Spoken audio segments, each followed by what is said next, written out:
현상들이 가정 안에 아니 사업상 안에 그렇게 판치고 있는 것이 이 세상입니다.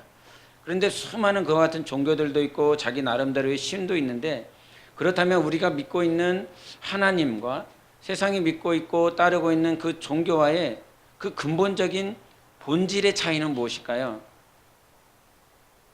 우리가 그것을 알아야만이 신앙생활을 제대로 할 수가 있습니다. 우리가 옷을 입을 때도 첫 단추를 잘 꿰어야 된다고 그러는데, 신앙의 첫 단추는 무엇이냐면, 그리고 세상 종교와 다른 근본적인 본질적으로 다른 첫 단추는 무엇이냐면, 우리의 신앙은 하나님을 만나야 된다는 것에 있습니다. 그래서 예수 그리스도를 만나고 하나님을 만나는 것이 신앙의 본질이지요. 그래서 이 땅에서도 예수 그리스도를 만나서 우리 하나님 앞에 신앙생활을 시작하는 것이고, 그럼 신앙의 끝은 무엇입니까? 우리가 하나님 앞에 천국에 갔을 때 동일하게 살아계신 하나님을 만나는 것이 우리가 신앙생활의 끝임과 동시에 영원한 영생, 영원한 생명의 삶을 살아가는 것이죠. 그래서 우리가 믿고 있는 그 하나님의 신앙의 본질은 처음은 무엇입니까? 예수 만나는 것입니다. 하나님 만나는 것입니다. 그래서 신앙생활을 여기서 시작하신 분이 있을 것이고, 아직도 신앙생활을 시작하지 못한 분이 있습니다. 머리로 생각으로 그렇게 하는 것이 아니라 하나님을 만난다라고 하는 건, 하나님은 요한복음 4장에 말씀하신 것처럼 영이세요. 영이시기 때문에 내가 영으로 하나님을 만났을 때 내가 신앙생활을 이 땅에서 시작한 것이고, 내가 저 하늘나라 갔을 때도 나의 영이, 나의 영혼이 하나님을 만나게 되어 있는 것입니다. 그래서 천국에서의 그 신앙생활, 그 끝임과 동시에 시작인 그것 역시도 살아계신 하나님을 만나는 것으로 우리의 영적 생활, 신앙생활이 끝나는 것입니다. 그래서 신앙의 본질은 무엇이라고요? 하나님을 만나는 것에 있습니다. 오늘 본문 말씀을 보면 하나님께서 세 가지를 말씀을 하시는데, 우리 한번 6절을 보시겠습니다. 로마서 5장 6절 그리고 8절 10절을 이렇게 보시겠습니다. 세 절을 보시겠습니다. 우리 6절을 함께 읽겠습니다. 시작. 우리가 아직 연약할 때 기약대로 그리스도께서 경건하지 않은 자를 위하여 죽으셨도다. 8절입니다. 우리가 아직 죄인 되었을 때 그리스도께서 우리를 위하여 죽으심으로 하나님께서 우리에 대한 자기의 사랑을 확정하셨느라. 10절입니다. 곧 우리가 원수 되었을 때 그의 아들의 죽으심으로 말미암아 하나님과 화목하게 되었은즉, 화목하게 된 자로서는 더욱 그의 살아나심으로 말미암아 구원을 받을 것이니라. 아멘. 여기서 우리의 영적 상태를 세 가지로 말씀해 주고 있습니다. 때라고 하는 그 시간을 통해서 우리에게 가르쳐 주시는 것이 세 가지가 있는데, 6절에 우리가 상태가 어떤 상태였습니까? 우리가 아직 연약할 때라고 그럽니다. 연약할 때. 그러면 연약할 때라고 하는 것은 과거입니까? 현재입니까? 미래입니까? 우리가 아직 연약할 때는 어떻게 됩니까? 과거입니까? 현재입니까? 미래입니까? 아주 당당하게 과거로 말을 하는데, 우리 한국말로 보면 현재지요? 자꾸 넘어오고 있습니다, 저한테. 우리가 아직 연약할 때라고 그랬어요. 그런데 연약할 때라고 하는 그 시점은, 아직이라고 하는 그 연약할 때라고 하는 것은 지금 우리의 상태를 말을 하는 것이 아니라 우리가 연약했을 때라고 말을 합니다. 연약했을 때. 그리고 8절도 봅니다. 8절, 우리가 어떤 상태였습니까? 우리가 아직 죄인 되었을 때. 여기는 과거, 현재, 미래 가운데 언제입니까? 이제는 말하기 두렵습니까? 죄인 되었을 때 과거로 말을 하고 있습니다. 한 절 더, 10절에 곧 우리가 원수 되었을 때라고 말을 하고 있습니다. 이거 역시도 과거, 현재, 미래 가운데 과거로 말을 하고 있어요.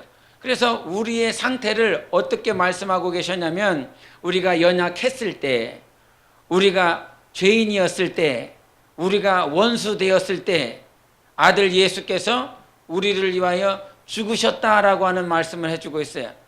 그래서 여기서 처음 시작이 무엇입니까? 내가라고 말하지 않습니다. 네가라고 말하지 않습니다. 우리가라고 말을 합니다. 우리가 아직 죄인 되었을 때, 우리가 연약했을 때, 원수 되었을 때라고 하는 우리의 과거의 모습을 진단해 주고 있어요. 우리는 이 시간 이 자리에서 하나님 앞에 예배드리고 있지만 우리의 과거의 모습, 본질은 무엇이었냐면 죄인이었다는 거예요. 연약했더라는 거예요. 원수였다라고 하는 거예요. 그렇게 연약하고 죄인이었고 원수되었던 우리를 아들 예수 그리스도를 통해서 우리를 회복시켜 주시고 하나님과 화목된 길로 나아가게 해주셨습니다. 그래서 우리가 하나님을 만날 때, 하나님 앞에 나아갈 때, 오늘 말씀 주제를 보셨습니까? 제목을 보셨습니까? 예, 감사합니다. 읽어주셔서. 하나님이 만나주시는 영혼이라 이 말이죠. 제가 늘상 그렇지만 제 영혼의 소원은 주님 만나는 것에 있습니다. 주님 만나는 것에 있습니다. 목회를 하다 보니까 기도를 할 때 이런 기도, 이런 생각에 자주 빠질 때가 있습니다. 하나님, 이 목장은 하나님께서 어떻게 인도하시기를 원합니까? 저 목자는 하나님께 어떻게 인도함 받기를 원합니까? 저 직분자들, 저 영혼들, 저 정말 아직 예수 그리스도를 만나지 못한 영혼들 어떻게 기도해야 됩니까? 하나님 어떠한 방향으로 인도해야 됩니까? 라고 하는 그런 게 제 영혼의 기도를 하다가도 어느 순간 목회라고 하는 그 짐들이, 그 십자가들이 그렇게 내 영혼을 하나님께서 인도해 주셔서 그렇게 기도하는 모습을 봐요. 그래서 제 영혼을 위해서 기도하는 것보다, 생각하는 것보다 교회를 위해서, 영혼들을 위해서 생각하고 기도하는 시간들이 훨씬 많아요. 우리 가정을 위해서 기도하는 시간들은 거의 없습니다. 정말 성령께서 생각나게 해주셨을 때 사모를 위해서, 자녀들을 위해서 기도하는 시간 빼고는 거의 그렇게 생각나지 않아요.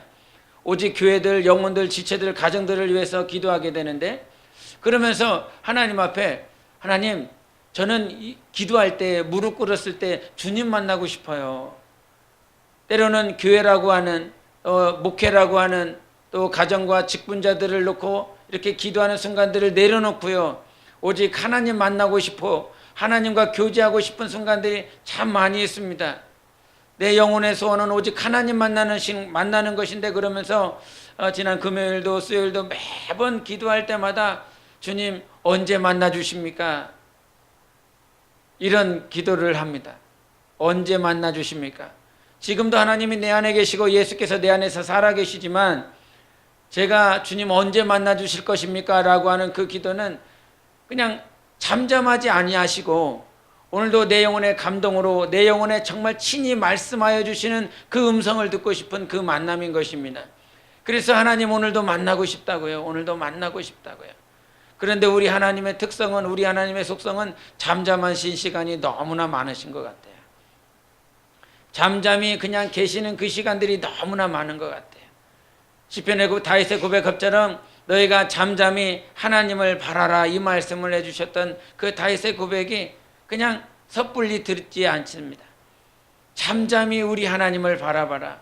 우리 하나님께서 아무런 음성이 없고 하나님께서 아무런 고백이 없다라고 할지라도 오늘도 잠잠히 주님을 바라보고, 오늘도 잠잠히 주님을 응시하며 주님을 기대하는 그 신앙, 그것들을 하나님께서 터치해 주실 때가 참 많이 있는데요, 우리의 영혼에, 또 제 영혼에, 우리 그리스도인들의 가장 큰 소원은 하나님 만나는 것일 것입니다.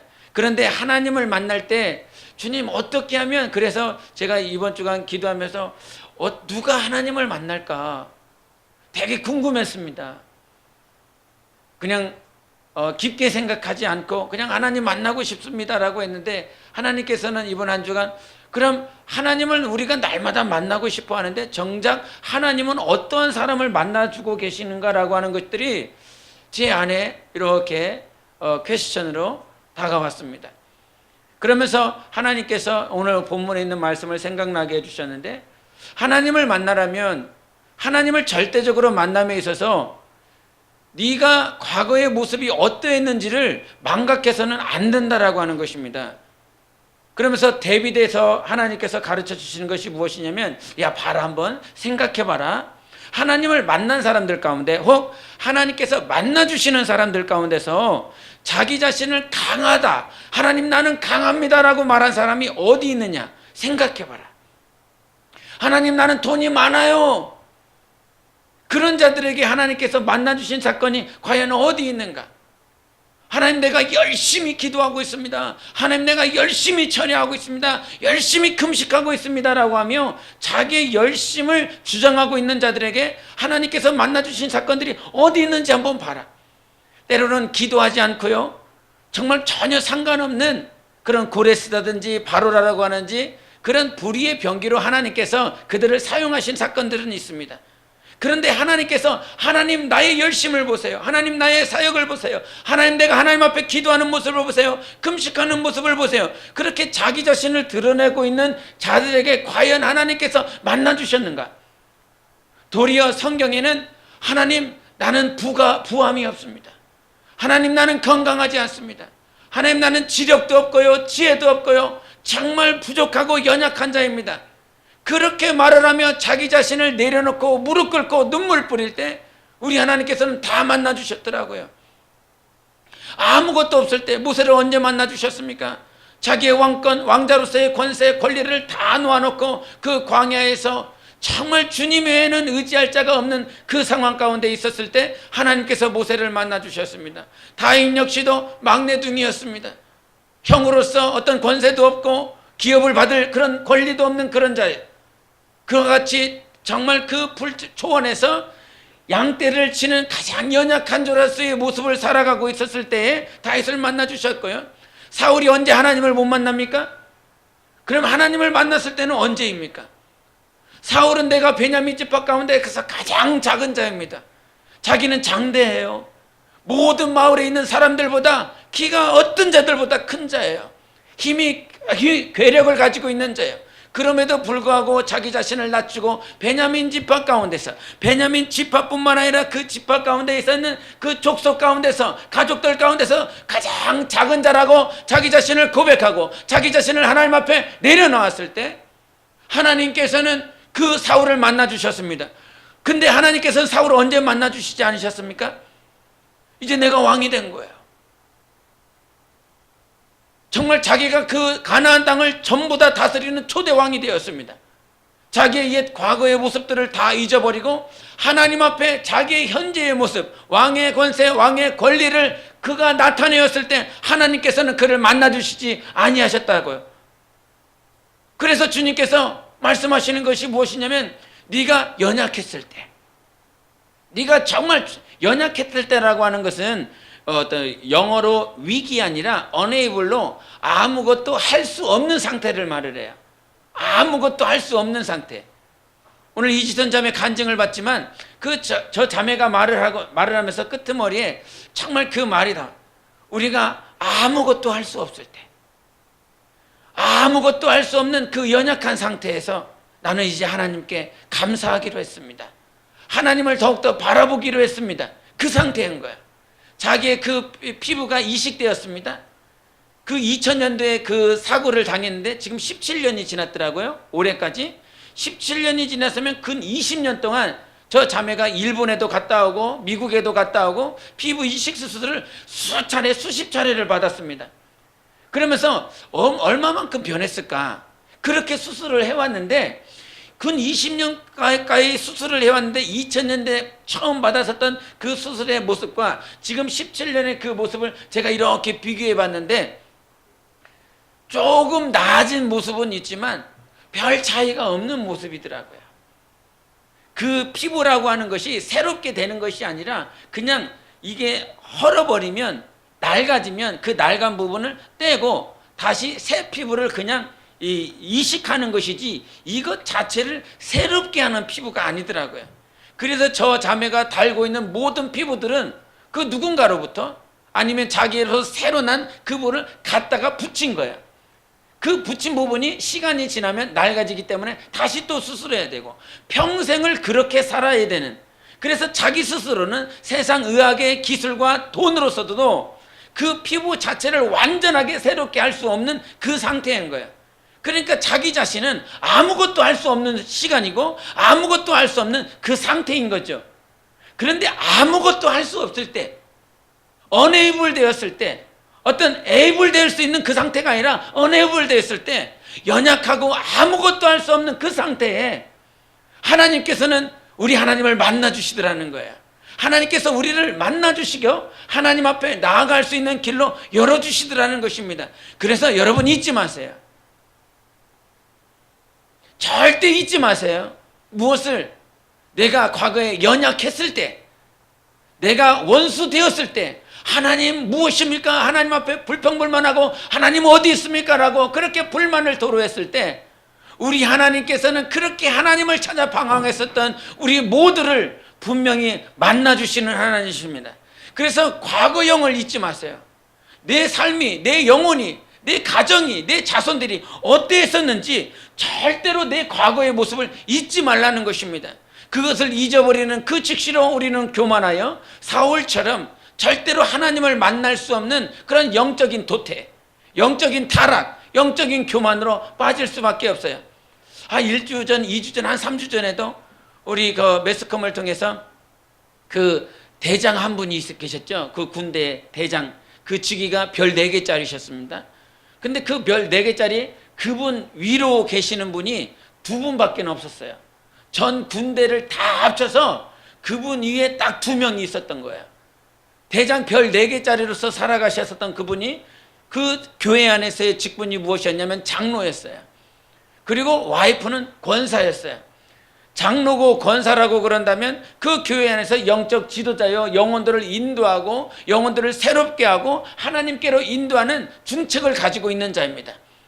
그런데 그가 맨 처음에 시작했을 때는 겸손하게 시작했어요. 그가 맨 처음에 그 장교로서 나아갔을 때는 아주 신실하게 하나님 앞에 무릎 꿇고 시작했는데 대장이라고 하는 별 4개짜리였습니다. 이제 더 이상 위로 올라갈 자리도 몇 개 남지 않았어요. 가장 그 높은 그 자리에서 자기의 본분을 잊어버렸어요. 자기의 본분은 뭘까요? 대장으로서 살아가는 것이 본분일까요? 아니면 장로로서 살아가는 것이 본분일까요? 여러분, 세상 가운데서 어떤 본분을 가지고 살아가고 있습니까? 어떤 직위를 가지고 살아가고 있습니까? 나는 그리스도인입니다. 나는 크리스천입니다. 어떤 사장도 아니고 어떤 직위를 가지고 있는 그 자도 아니에요. 내가 평생 영원토록 가지고 있어야 될 건 그리스도인이라는 것입니다. 그런데 그 그리스도인이라고 하는 그 자리를 잊어버렸기 때문에, 망각해버렸기 때문에 자기를 가정에서 아니면 자기가 처해 있는 그 사무실에서 자기를 섬기는 그 공관병이라고 그러죠. 그 공관병들을 향해서 정말 질시하고 책망하고 자기의 육체의 것들을 다, 그래서 군대 용어로는 죄송하지만 따까리라고 그럽니다. 자기의 모든 필요를, 그래서 자기 공관병이 자야 될, 쉬어야 될 그 자리에서도 이 어떤 호출할 수 있는 그 코를 그에게 전자시계를 줘서 자기가 어느 때든지 호출하면 와서 자기를 섬겨야 되고 자기 가정에 있는 필요들을 다 수고해야 되는, 자기의 본분을 망각함으로 인하여 그와 같은 매스컴에 이 사람이 장로였습니다, 이 사람의 아내가 권사였습니다라고 하는 것들이 이렇게 대두되었습니다. 여러분, 우리의 과거의 모습을 잊지 마세요. 더럽고 추했습니다. 아무도 상대해주지 않았었던 음란한 자들이었습니다. 과부였습니다. 상대해주지 않는 문둥병자들이었습니다. 죄인이었습니다. 그 어떤 용언으로도 해설이 되지 않는, 해석이 되지 않는, 설명이 되지 않는 그렇게 추악하고 더러운 자들이었습니다. 그런데 그렇게 추악하고, 여러분, 무엇이 정말 문제인지 압니까? 뭐가 문제냐면 하나님은 나를 그렇게 보셨어요. 그렇게 보셨어요. 너희들의 모습이 그랬다고 그러는 거예요. 그런데 자기 스스로는 예수님 믿고 하나님 앞에 하나님을 섬기며 살아가고 있는 자기 자신을 보면서 자기 자신은 그러지 않았다고 착각하고 있다라고 하는 것이 가장 큰 문제예요. 죄를 범하고 있음에도 불구하고 자기가 죄를 범하고 있다라고 하는 사실 자체를 모르는 것이 더 중요한 거 아닙니까? 문둥병자가 지금 고통 가운데 죽어가고 있고 자기 뼈가 썩어가고 자기 살이 썩어가고 있는데도 불구하고 그 사실을 절대 모른다고 하는 것이 더 큰 문제 아닙니까? 우리 신앙생활은 자기의 과거를 잊지 말아야 됩니다. 절대 잊지 말고 내 과거 가운데서 내가 과거가 이랬을 때에도 불구하고 하나님께서는 나를 만나 주셨다라고 하는 이 사실, 그래서 우리 신앙생활 가운데 내가 하나님 날 정말 만나고 싶은데요.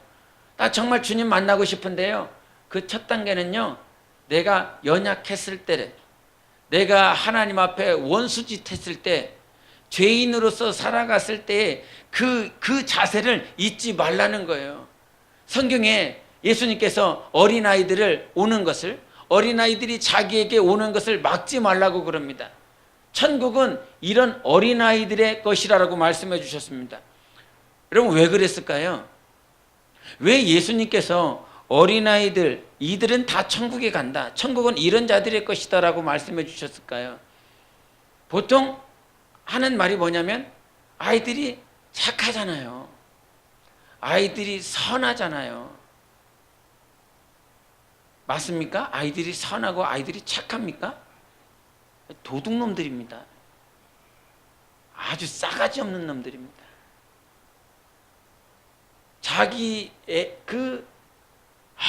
더 말할 게 뭐가 있겠습니까? 여러분이 자기 자녀들을 키워봐서 알겠죠. 자기가 뭐 먹고 싶은 거 있으면, 자기가 뭐 유익을 누리고 싶은 거 있으면 앞뒤 가리지 않습니다. 제가 중국에서 그 아이들 아주 그냥 아이들이 좋아야 되는데, 아이들이 착해 보여야 되는데, 이 아이들이 머리를 조회반처럼 깎아놔요. 꼭 이렇게 대머리처럼 막 비슷하게 깎아놓고, 또 아이들이 이렇게 뭐랬죠? 이렇게 아이들이 이렇게 뭐라 그러지? 머리가 안 나가고 이렇게 듬성듬성 허연 데 있잖아요. 땜빵이라고 하는, 땜빵이 아닌데. 하여간 그런 것들도 참 많고. 근데 그런 아이들이 엄마가 다음에 사줄게. 엄마가 꼭 약속한다. 다음에 사줄게. 그러면 그럴수록 그 땅바닥에, 그 깨끗하지도 않은 그 땅바닥에 이년아 그래요. 이년아 그래요. 진짜 이년아 그래요. 엄마한테 이년아 그래요. 야 이년아 이거 왜 사줘요? 그러면서 바닥에 팍. 그러면 엄마는 어떻게 해야 될지를 몰라갖고 이런 아대가 되게, 그거는요 연탄 집게로 맞아야 돼요. 연탄 집게로 갖다 두들겨 쳐 맞아야지. 에? 저는 아이들이, 사는 아이들이 이렇게 양육을 잘 받아서, 부모님께 양육을 잘 받아서 사는 아이들도 있죠. 그러나 아이들이 본래가 선하지 않아요. 근데 왜 예수님께서는 천국은 어린아이들과 같은 그런 것이다, 어린아이들이 천국에 들어올 수 있다라고 말씀하셨을까? 그것은 선해서 착해서 그런 게 아니에요. 아이들의 가장 큰 특징은 무엇이냐면요, 부모님 없이는 아무것도 할 수가 없기 때문인 거예요. 먹는 거, 마시는 거, 싸는 거, 씻는 거, 모든 것들 다 부모님의 그 조력하에서 아이들이 성장하고 자라는 것이죠. 천국은 어떤 곳이냐면 오늘도 하나님 아버지를 의지하는 자들이 들어가는 곳이 천국인 것입니다. 그래서 착한 자들이 들어가는 것이 아니에요. 선한 자들이 들어가는 것이 아니에요. 우리 모두가 어린아이와 같이 될 수 있다는 거예요. 우리가 어린아이처럼 착하고 우리가 어린아이처럼 선하기 때문에 너희들에게 천국을 주겠다는 것이 아니라, 우리는 선하지도 않고 착하지도 않아요. 지난 한 주간 동안 자기의 유익을 위해서 어린아이처럼 자기가 이거 신앙생활하는 일에 방해하면 다 이렇게 앞뒤 재지 않고 자기 사익을 추구하는 자들처럼 그렇게 지내요. 그럼에도 불구하고 하나님께서 우리는 선하지도 않고 착하지도 않은데 우리의 마음과 우리의 생각 모든 것들을 변화시켜 주셔서, 내가 연약하다, 나는 아무것도 할 수 없다, 나는 죄인이다, 나는 하나님 앞에 원수다, 그것을 망각하고 지내다가 다시 하나님께서 생각나게 해주심으로 누구를 의지하게 만들어요? 하나님을 의지하게 만든다는 것입니다. 그래서 천국은요 어린아이들이 가는 것이 아니라 오늘도 하나님 아버지를 의지하는 자들이 가는 거예요. 나를 보지 않고, 나의 삶을 보지 않고, 내 처지를 보지 않고, 나의 환경과 여건의 문제를 보지 않고 오늘도 하나님을 보는 자들이 그렇게 하나님 나라에 들어갈 수 있는 것입니다. 그래서 그 어린아이의 가장 큰 특징은 연약한 자예요. 연약한 자. 연약한 자는 그 어린아이 말고 누가 있을까요? 그러면서 연약한 자에 대해서 생각해 봤을 때 그 요한복음 4장에 나와 있는, 5장에 나와 있는 38년 된 병자가 연약한 자일까?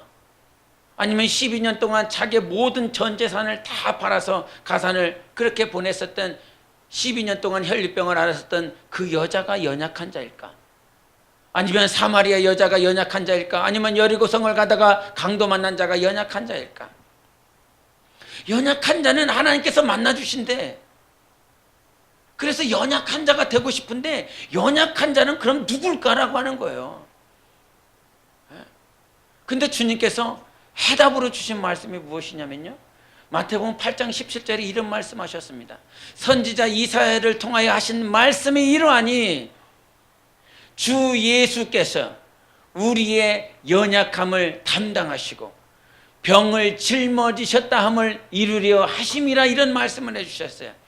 근데 거기서 눈에 확 들어오는 말씀이 무엇이냐면요, 연약함을 담당해 주셨다라고 하는데 그 연약함의 주체가 누구냐면 38년 된 병자도 아니고 사마리아 여자도 아니고 우리의 연약함을 담당해 주셨다는 거예요. 우리의 연약함을 친히 예수께서 담당해 주셨다라고. 그래서 연약한 자의 정의를 우리 주님께서 가르쳐 주셨습니다. 연약한 자가 어떤 자예요? 병자도 아니고요, 과부도 아니고요, 어떤 특정한 개인이 아니라 우리가 연약하다는 거야. 우리가 연약한 개념을 지금 고쳐 먹어야 되는데 그것은 우리 모두가 연약하다는 거예요. 지금 옆에 앉아 있는 내 아내가, 아니면 내 형제가, 자매가 지금 연약한 자라는 거예요. 주님의 그 시선은 우리를 연약한 자로 보고 있다라고 하는 거예요. 상한 갈대를 꺾지 아니하시고 그 촛불을 끄지 아니하시는 하나님이라고 말씀해 주셨죠. 상한 갈대와 같은 자, 정말 그 촛불과 같이 그 바람 앞에 있는 촛불처럼 그렇게 언제 꺼질 수밖에 없는 그런 연약한 자라고 우리 모두를 정의해 주셨어요. 우리는 모두 다 연약한 자인 것입니다. 그래서 연약한 사실을 잊지 말아야 돼요. 어린아이의 특성은 어떤 자? 연약하다는 거예요. 우리 모두는 연약하다는 거예요. 그 연약함을 잊어버릴 때 우리는 절대 주님 앞에, 여러분, 강한 채 하지 마세요.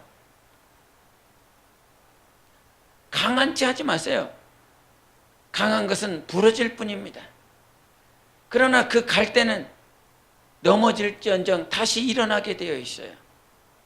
우리의 사도 바울의 고백처럼 나는 연약한 것을 자랑하겠습니다. 나의 약함을 자랑하겠습니다라고 사도 바울이 고백했지 않습니까? 우리의 본래의 상태를 잊지 말아야 되는 거예요. 그 잊지 말고 우리의 상태를 회복하는 삶으로 나아가야 되는 것입니다. 그래서 우리가 회복되어지는 그 삶을 살아가기 위해서 사도행전에 이렇게 말씀하셨는데요, 우리 한번 보시겠습니다. 사도행전 4장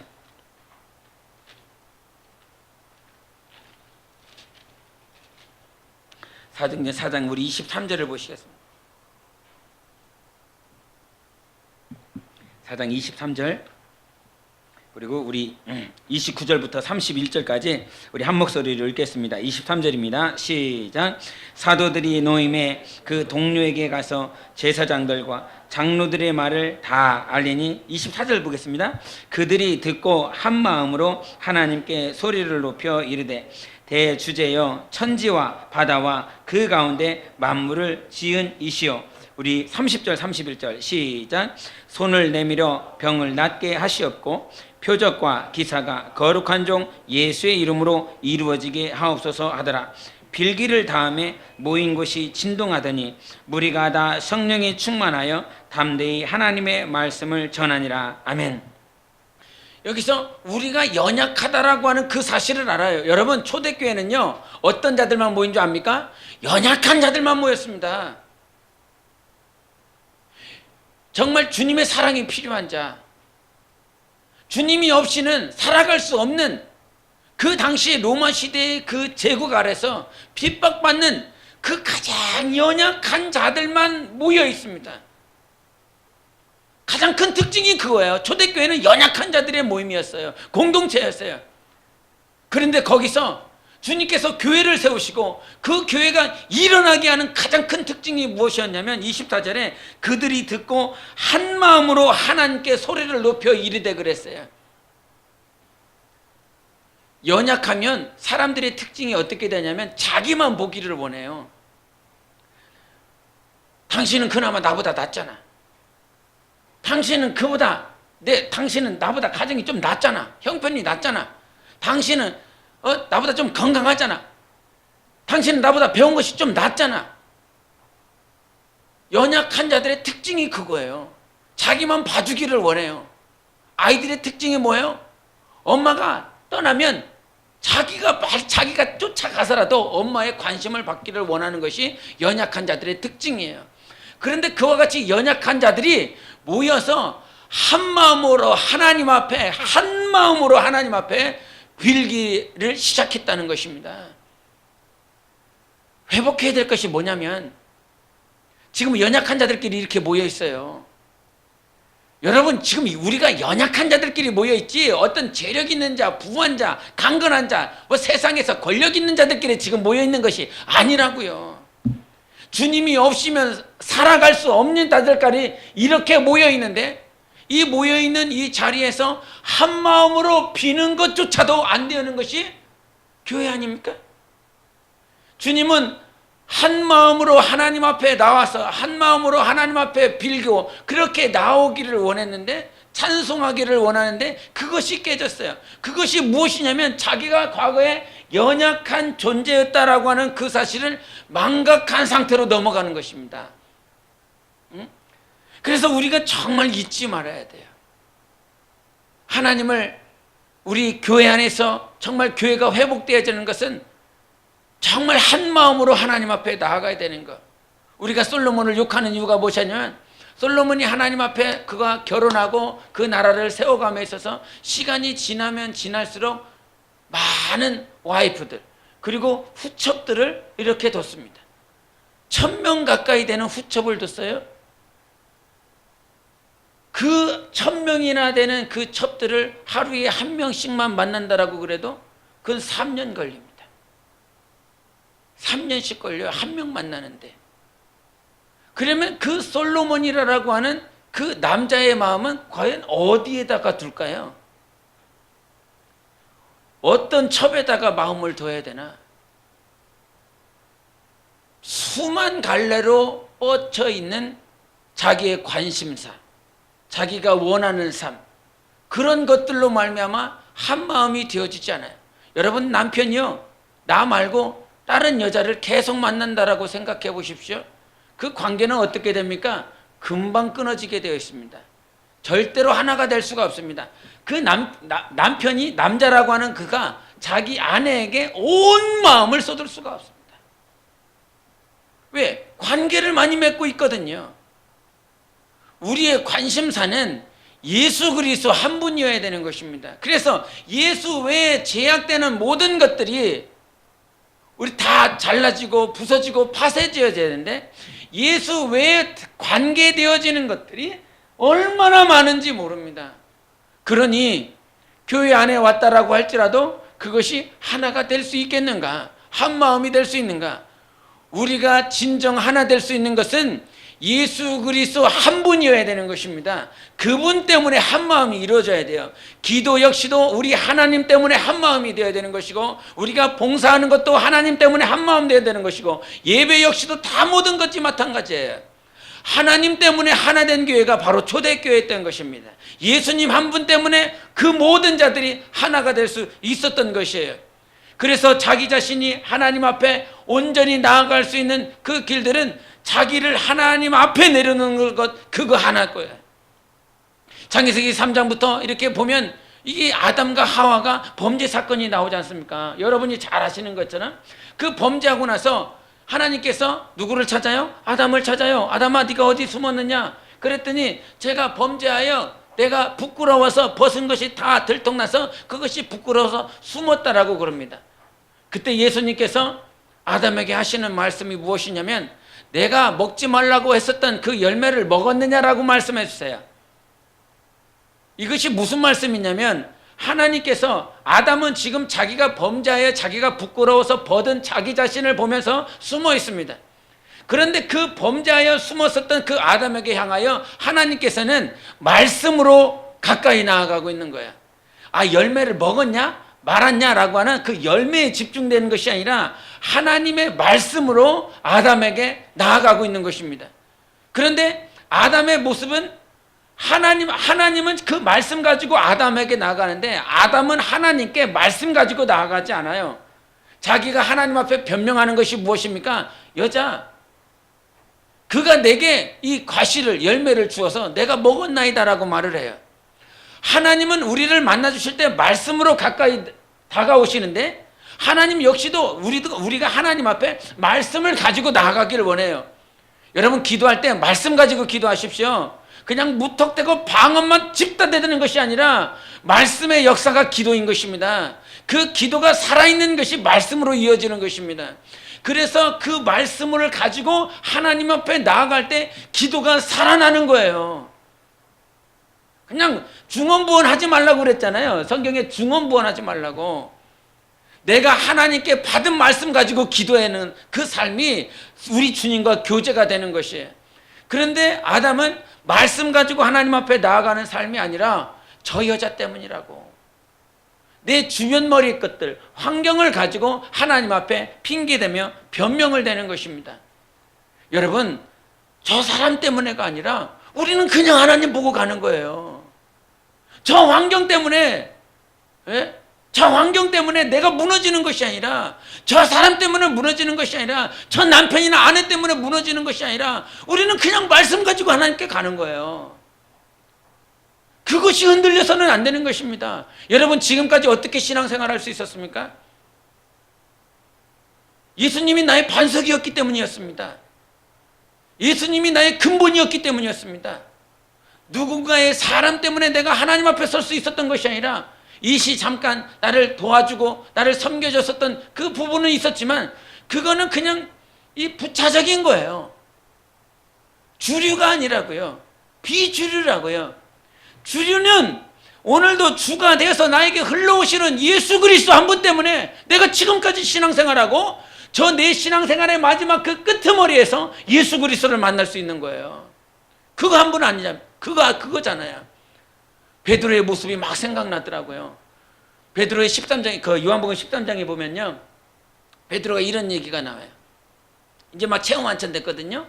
체험 만찬을 하면서 이제 떡을 떼고 잔을 마시는데 예수님께서 너희 중에 하나가 나를 팔리라 이런 말씀을 하세요. 그랬더니 제자들이 다 궁금해요. 다 궁금해. 그런데 예수님 품에 누가 있었습니까? 사랑하시는 자. 예수님이 사랑하시는 자 요한이 그 품에 안겨 있었습니다. 그러니까 베드로가 눈짓으로 머리젓으로 야 물어봐. 걔가 누군지, 예수님을 팔자가 누군지 네가 한번 물어봐. 이렇게 해요. 그게 되게 크게 오더라고요. 네가 물어보면 되잖아. 우리가 그 베드로의 그 모습이 확 다가오더라고요. 예수님께 베드로가 물어봤으면 예수님께서 베드로에게 대답하셨을까요? 안 하셨을까요? 했어요? 안 했어요? 분명히 해주셨을 거예요. 우리 주님은 정말 오늘도 주님 앞에 나아가는 자들에게 다 말씀해 주시니까. 그런데 베드로에게 자격지심이 있는 거예요. 그 마음 가운데 자격지심이 있어요. 예수님은 요한을 가장 사랑하신다. 저 품 안에, 그러니까 예수님이 저를 사랑하니까 그를 품 안에다가 두고 저렇게 최후의 만찬을 하시지. 그 자격지심이 있는 거예요. 여러분 우리도 자격지심이 있을 때가 있어요. 하나님이 누구를 제일 가장 사랑하실까요? 누구를 가장 많이 사랑하실까요? 주신양 목사입니까? 목사를 가장 사랑하시겠지? 아니요. 우리 모두를 가장 사랑하십니다. 우리 모두를 다 사랑하십니다. 그런데 우리는 우리 안에서 자격지심이 있다고요. 요한을 더 사랑하실 거야. 요한보다 더 사랑하는 이는 제자는 없을 거야. 그러니까 자기가 직접 예수님께 물어보지 않고 야, 물어봐 이렇게 된다 이 말이죠. 얼마나 안타깝습니까? 얼마나 아쉽습니까? 주님은요 우리를 만나 주시는 분이세요. 그런데 왜 저를 통해서 물어봐? 왜 저를 통해서 물어봐? 그렇다고 또 예언 받겠다고 나는 하나님께 직통 계시 받겠다고 막 이렇게 돌아다니지 마세요. 지금 주님이 말씀하시는 건 네 안에 많은 아픔들도 있을 것이고 상처들도 있을 것이고 때로는 자격지심도 있을 거야. 못 배운 사람은요, 배운 사람이 부러워요. 돈 없는 사람은요, 돈 있는 사람이 부럽고요. 저같이 못생긴 사람은요, 외모가 잘생긴 사람이 부러워요. 그런데 우리 주님은요, 내 안에는 수많은 자격지심들의 유형들이 얼마나 많은지 모르지만 하나님은 우리 안의 것을, 우리 안에 수많은 수치들, 상처들을 보는 것이 아니라 나 자신을 보고 있어요. 나 자신을 보고 있는데 나는 자격지심 때문에 주님을 보지 못하고 있어요. 그 모습들이 요한복음 21장에도 똑같이 나오더라고요. 예수님께서 요한복음 21장에 그 베드로를 부르시고 네가 나를 사랑하냐 사랑하냐 사랑하냐 3번 물어보시고 나서 주님이 내가 당신 사랑하는지 아시지 않습니까? 이 말씀 고백하고 나니까 예수님께서 이제 마지막으로 베드로를 어떻게 사용하실지를 말씀하시면서 네가 젊어서는 네가 스스로 띠뛰고 돌아다녔지만 늙어서는 이제 내가 너를 띠뛰고 돌아다닐 것이다, 이런 말씀을 해주시면서 베드로가 순교할 것에 대한 것을 주님께서 암시를 해주셨습니다. 그렇게 해서 이제 가자, 이제 가려고 그랬더니 또 누가 보여요? 또 요한이 보여요. 예수님 보고 그냥 가면 되는데 예수님께서는 자기 자신을 띠띠우고 그렇게 다니시라고 하나님께서 말씀하셨으니까 그냥 주님 보고 가면 되는데 이렇게 가려고 했더니 또 누가 보여? 예수님이 사랑하시는 자. 그 요한이 보이니까 그럼 이 자는 어떻게 되겠습니까? 주님이 단언지하에 너하고 뭔 상관 있어? 주님이 자기한테 자기는 순교당할 거라고 그랬거든. 그렇게 띠뛰고 다니면 자기는 죽을 거라고 말씀해 주셨으니까 그럼 얘는요, 하나님이 그처럼 사랑하시는 얘는 어떻게 될 거예요? 그럼 얘도 순교당하겠지? 그러나 요한은요 아주 장수합니다. 우리 삶에 베드로의 마음처럼 그 요한의 모습 때문에 내가 하나님 앞에 나아가지 못하는 모습이 있다면 얼마나 억울합니까? 저 교회 때문에 우리 교회가 하나님 앞에 나아가지 못하고, 저 목장 때문에 우리 목장이 하나님 앞에 나아가지 못하고, 저 영혼 때문에 내가 하나님 앞에 나아가지 못한다면 그것만큼 억울한 것이 어디 있습니까? 이것이 다 어디에서 초래된 걸까요? 나의 옛 모습을 망각했기 때문인 것입니다. 내가 연약했을 때도 주님은 예수 그리스도를 주셨잖아요. 내가 하나님 앞에 대적하고 불평했을 때도 내 영혼을 사랑해 주셔서 예수 그리스도를 십자가에 내어주셨지 않습니까? 우리의 모습이 어떻든지 간에 우리 하나님은 아들 예수 그리스도를 내어주시기까지 우리를 사랑하시고 부르시고 계시고 있습니다. 저 자매, 오늘 동영상에 저 간증하신 그 자매의 모습처럼 우리가 그렇게 세상 가운데 세상 사람들이 눈을 찡그릴 만큼 혐오감을 가질 수 있는 그런 육신의 모습은 가지고 있지는 않잖아요. 우리 정말 하나님이 만나주시는 자가 어떤 자인지 한번 되새겨 봐야 될 것입니다. 내가 아픔이 있어도, 내가 연약해도 세상과 사람과 환경과 어떤 문제들로 말미암아 하나님께 나아가는 것들이 이제는 끊어졌으면 좋겠습니다. 그 줄들이, 그 쇠사슬들이, 그 죄사슬들이 다 끊어지고 이젠 주님께 나아가기를 원해요. 주님을 보기를 원해요. 오늘도 주님이 그렇게 나를 보고 계시니까 여러분, 하나님 오늘도 우리를 만나주시는 분이십니다. 저 자매를 보면서 마치 저 자매는 지금 주님 왜 저를 안 만나주세요? 주님 왜 저를 왜 이렇게 내주세요? 왜 저는 이렇게 쉽게 가는 게 없습니까? 이렇게 하면서 이렇게 하소연하는 그 모습을 주님은 보고 있는, 주님이 저 자매를 보고 있는 그 모습으로 제 눈에 보여지게 하더라고요. 저 역시도 저런 모습들이 있거든요. 주님 뭐 하고 계시는 거예요? 주님 어디 계시는 거예요? 그럼 그 모습처럼 내가 저 자매를 보는 그 모습처럼 주님도 나를 보고 계시고 있겠구나 라고 하는 그 생각이 들더라고요. 주님 어디 계시는 거예요? 주님 좀 만나주세요. 주님 날 좀 인도해주세요. 그렇게 하고 있을 때 우리 하나님 아버지가 나를 지금도 보고 계시고 있구나, 이것들이 느껴지더라고요. 우리 하나님 앞에 하나님을 오늘도 만날 수 있습니다. 그러나 잊지 말아야 될 건, 내가 연약했다, 내가 죄인이었었다, 내가 하나님 앞에 원수였다. 그럼에도 하나님께서 나를 만나주시고 인도하시는 참 하나님이시다. 우리 정말 세상에 수많은 환경들이 문제가 있지만 하나님을 똑바로 바라보며 가기를 원합니다. 내가 너를 띠띠우고 갈게. 과거에는 네가 띠띠우고 사람들이 띠띠우고 갔지만 이제 내가 너를 띠띠우고 갈게.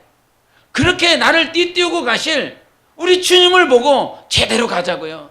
제대로 주님을 보고 영생가에 이르는 그런 영혼의 삶이 되시기를 예수 이름으로 축원합니다. 우리 함께 이 시간 기도하기를 원합니다. 오늘도 주님 보기를 원합니다. 오늘도 주님을 온전히 바라보기를 원합니다. 하나님 아버지, 내가 지난 한 주 동안 세상의 문제들로 인하여, 세상의 환경들로 인하여 주님을 제대로 보지 못하였다면 오늘도 내 눈을 열어주셔서 주님을 온전히 바라볼 수 있는 영혼이 될 수 있도록 우리 함께 예수의 외치고 기도하시겠습니다. 예수여.